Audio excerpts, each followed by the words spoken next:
आम्ही सगळे कोळी बांधव या सणानिमित्त एकत्र येतो आणि आमचा पारंपरिक जो आमचा पेनाव आहे ते आम्ही सगळे एकत्र जुन्या गोविंदाने साजरा करत असतो आणि पुढेही असंच चालत राहावं ही सर्वांना आमच्या गावकऱ्यांना आम्ही सांगू इच्छितो.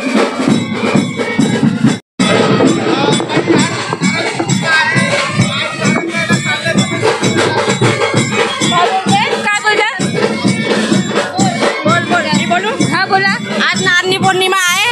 हा कोळी लोकांचा सण आहे. या सणासाठी आम्ही वर्षभर वाट बघत असतो. ही आमची परंपरा ही अशीच कायम राहू दे यातच आम्हाला सौख्य आणि समाधान वाटते. आज नारळी पौर्णिमेचा सण आहे. हा नारळी पौर्णिमेचा सण खूप थाटामाटाने साजरा होऊ द्या आणि आमच्या बोटींचा सुखरूप धंदा होऊ द्या ही देवापुढे आमची प्रार्थना आहे. आजच्या दिवशी नारळी पौर्णिमे दिवशी आज दर्याला नारळ व्हायला जातो. तो नारळ व्हायल्यानंतरच आमच्या बोटीवर सगळ्या बोटी म्हणजे दर्यात जातात. धंदा पाणी चालू होतो आमच्या लोकांचा, कोळी लोकांचा. एवढंच मागणं मागेल का सगळ्या बोटवाल्यांना भरपूर बोटीत मच्छी पाडू दे आणि सगळ्यांची खूप भरभराटी होऊ दे. आमचा जो काही बोटींचा धंदा आहे तो सुखरूपरित्याने पार पाडू द्या.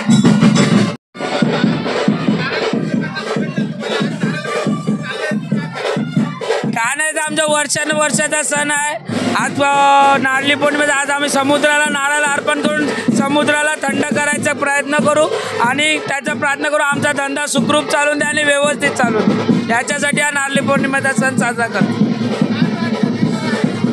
आम्हाला खूप खूप मच्छी भेटून दे, आमच्या घर संपूर्ण सगळ्यांना चालून दे आणि सगळ्यांना मच्छी भरून मिळून दे, असंच आमची प्रार्थना आहे. बोटवाले 15-15 दिवस महिनाभर दर्यामध्ये जातात. तर दर्यासागराची त्यांच्यावरती कृपा राहू दे हेच आमचं दरवर्षी मागणं असतं. त्यामुळे दर्यासागर आम्हाला नेहमीच खुश ठेवेल. नाही, आमचे कोळी लोक बांधव सगळे डोली जात आहेत आणि ते वारा पाण्याला झुंज देऊन मावरं घेऊन येतात. हे दिवस दर्याचा या उदार वारा वादळ सगळे घेऊन जाऊ दे आणि व्यवस्थित आम्हाला आमचे नागवा लोक परत घरी येऊ दे. आणि दर्या सागराला आम्हाला एवढीच विनंती आहे की आता नारळ पडला तर जरा समाज शांत हो.